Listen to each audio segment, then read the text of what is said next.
Hello everybody, welcome back once again to the Final Fantasy VI Pixel Remaster Perfect Stats Guide. So we're actually starting out at the Coliseum. We'll make our way eventually here into Kefka's Tower. Yeah, I wanted to knock out some some bets here that I've really been dragging my feet on, which is the Lightbringer, for one thing. It's just very, very bizarre to not have already, taken care of this. But, yeah, again, very strange. I really should have, knocked this out a long time ago.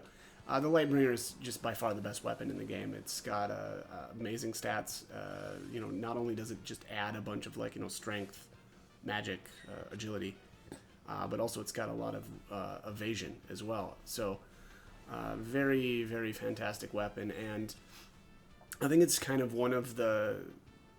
It's good also in that you can use the Merit Award with it to give, a lot of the characters that just don't really have a good weapon, I would argue, like Sabin. Sabin doesn't get any weapons that have any evasion, and so, unfortunately that means that for certain leveling strategies that I like to use, he has a tough time because of that. So again, great weapon. And then here, so we've got I'm doing a bet with a snow scarf for a ward bangle. We already have one ward bangle, but I'm such a, I don't know. I just get annoyed when I'm trying to get through Kefka's Tower. And, having to take the ward bangle off of, so basically I always have Mog is in a party with the Malulu charm, so I don't have to worry about encounters with him, but the other two parties, don't have that option. So what I usually do there is, stick a ward bangle on somebody, and then, okay, I'll go as far as I can go, and then I'll have to take that ward bangle off and then put it on, the other party that Mog is not in. And so that can get a little bit old. So I usually just I just snag an extra one. The wager chain is like the suits, so like the chocobo stuff, and you just keep working your way up until the behemoth suit. Although behemoth suit is very easy to get on the Velt, and then you bet the behemoth suit for the snow muffler. Snow muffler gets you the board bingo. So. And here I bet, what was that in Partisan for a cat ear hood? That is the best helmet in the game, period. Unfortunately, Realm is the only one that can wear it. But yeah, by far the best helmet in the game. 10% magic evade and physical evade. And then it also halves a bunch of elements. So, and then on top of that, it doubles the amount of gil that you get after battle, which that aspect of it I don't really care about. But the elemental protections, I mean, you just can't really get, aside from the saucer, you can't get elemental, resistance or absorption from helmets. So, yeah, very, very good helmet. Again, it's just a real shame that that Realm is the only one that can wear it, and it's also not compatible with the Merit Award, which is very, very strange. But again, oh well, what can you do? Can't have it all, I guess. But yeah, anyway, so my idea here was, and also by the way, the impartisans come from the dinosaur forest. So if you've farmed there, you'll likely have run across quite a few of those. But I actually morphed. I think I morphed all of mine from cactars and what else would that? No, I'm sorry. I think I stole. God, no, wait. No, I had to have. I bet I must have got them from Tyrannosaurs. Is my guess. But yeah. Anyways, what was I doing here?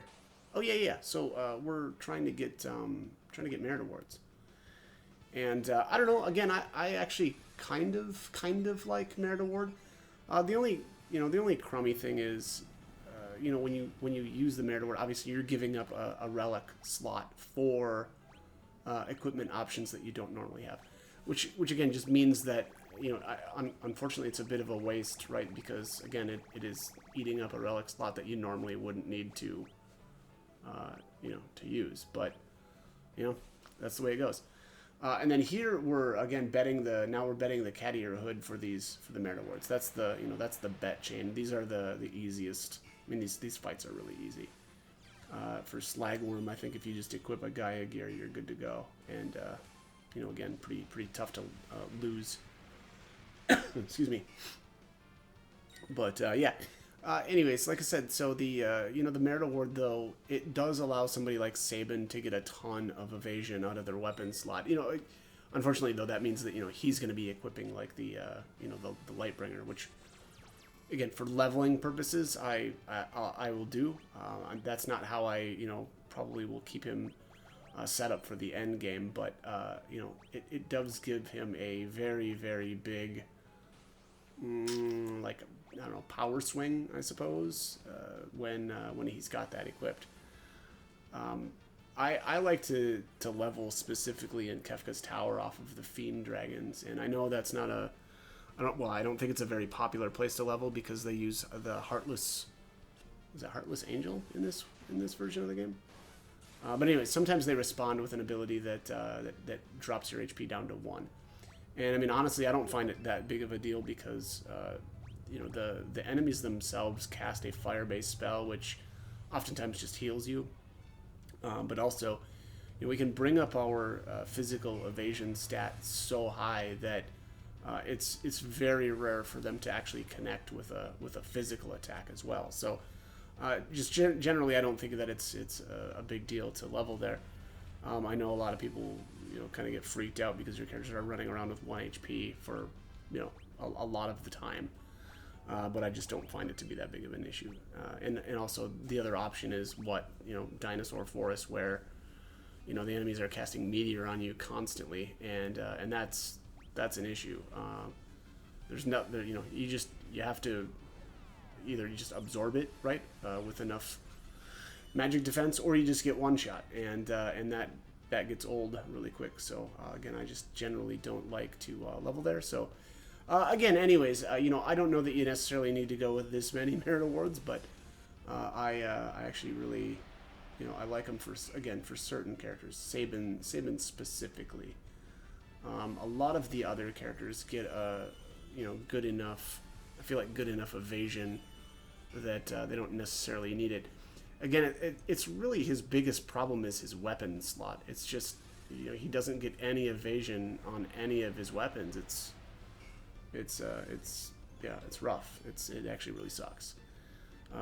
Cyan, now that I'm like just trying to think of the different characters that kind of have that issue, Cyan is up there as well. He doesn't really get he doesn't get a whole lot of evasion out of his weapon slot until his final weapon, which is, from one of the goddesses or the Warring Triad. So in order to get and I think even then it's only 20% physical evade. His weapon off of the Floating Continent gives him 10%, but that doesn't really cut it at the the World of Ruin. So he's another sort of candidate for it at least. But anyways, all right, let's see, who are we bringing here? Okay, yeah, so. This time around, we've already raided Kefka's Tower a couple of times, and what I'm going to do now is to actually set up for an Inferno kill. So that's going to be the third group, and unfortunately we have to take out Inferno if we want to get, I think it's to one of the dragons from, I think it's group 1. So usually what I do here is I've always got like one kill group where I do pretty much all of my work with. That means that you have to make multiple trips in here, which I mean honestly I just don't care about. I'm completely fine with multiple trips here. And also like I usually like to keep my thieves together, so like Locke, Go-Go, and I just like to be able to, if I'm gonna steal something, I want to, get it done with, and not, sit there with only one carry. Well, whatever. Make Locke do it all by himself, and it's just, it speeds up the whole process to just double up the thieves. In this case, also, I'm bringing in Strago. I'll be honest, I think that if, like in hindsight, I wouldn't do this in this way. I just wouldn't steal from Inferno. The reason that I do is really just to get footage for it. But basically it's another like a fight a lot like fight 120 or the number 128 from the minecart ride, in that there's a main body and then there's two arms, and both of the arms have a flame shield that you can steal, and then the body itself has an ice shield. But the thing is, it's just really easy to get those via the Coliseum. Just literally buy falchions from a vendor, and then bet them, and boom, there you've got your flame shields. And then if you want an ice shield, well, then you bet the flame shield. So I'll be honest, I just really don't recommend doing this, and especially because right now I'm only level 24, and so these guys are quite a bit higher level, which is why I'm bringing in Strago. Strago has the Discord ability, which halves the level of the enemies, and so we'll be able to have the levels of the two arms. We won't be able to use that on the main body, but that is why I am taking who I am taking, and that battle will be next. So that is all the time I've got for this one. As always, hope the guide was helpful, and hope you join me for more videos. Thanks for watching.